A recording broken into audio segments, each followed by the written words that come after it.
En fait, j'avais déjà pensé à me faire opérer. Et il y a 6 mois, j'ai eu une infection à la jambe qui fait que ça a été le déclic. Et donc, j'ai entamé directement les démarches pour poursuivre une intervention et avoir un suivi de mon poids tout au long de ma vie, quoi. Je me suis fixé comme minimum au moins la moitié, donc arriver dans les 120 kg minimum, parce que là, si c'est possible. Et après, si on peut, le reste, ce sera du bonus, quoi. C'est un produit radioactif qui permet d'explorer la fonction rénale.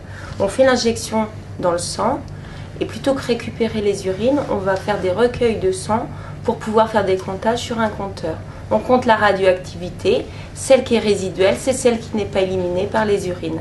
Ça permet d'explorer la fonction rénale, savoir comment les reins travaillent.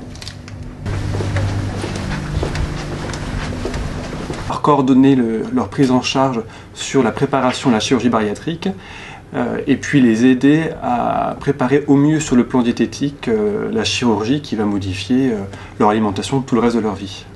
Le but de l'intervention de la diététicienne, c'est réajuster un petit peu le comportement de la personne par rapport à ses propres ressentis, retrouver ses sensations de faim, retrouver ses sensations de satiété et d'écoute de son corps.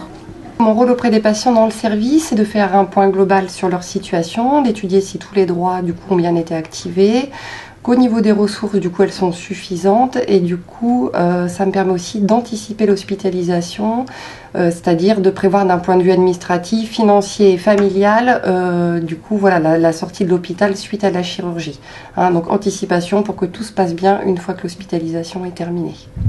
Alors, en tant que psychiatre, notre rôle essentiel est de repérer les troubles du comportement alimentaire, le mal-être des patients, et pour ceux qui ont un projet de chirurgie de l'obésité, les préparer à vivre cette opération et le changement de vie qu'ils vont avoir après.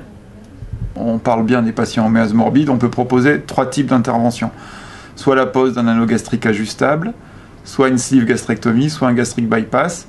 Donc l'anneau et la sleeve sont des techniques restrictive où on va diminuer la taille de l'estomac, et le bypass, c'est une technique où on associe à la fois la diminution de la taille de l'estomac et on s'arrange pour court-circuiter un petit bout d'intestin, donc il y a un syndrome de malabsorption associé.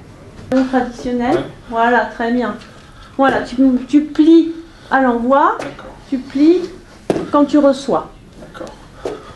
Dans un premier temps, on évalue un petit peu la dépense journalière énergétique que cette personne peut dépenser. Et après, j'essaie de donner des conseils personnalisés. Le but étant de voir avec leur capacité aujourd'hui, qu'est-ce qu'ils sont capables de faire pour augmenter cette dépense énergétique journalière. Ça peut passer par des choses très simples au début, un petit peu plus intenses, plus régulières, plus fréquentes. Ça me conforte dans l'idée que je m'étais fait et je vais me donner tous les moyens pour y arriver, quoi.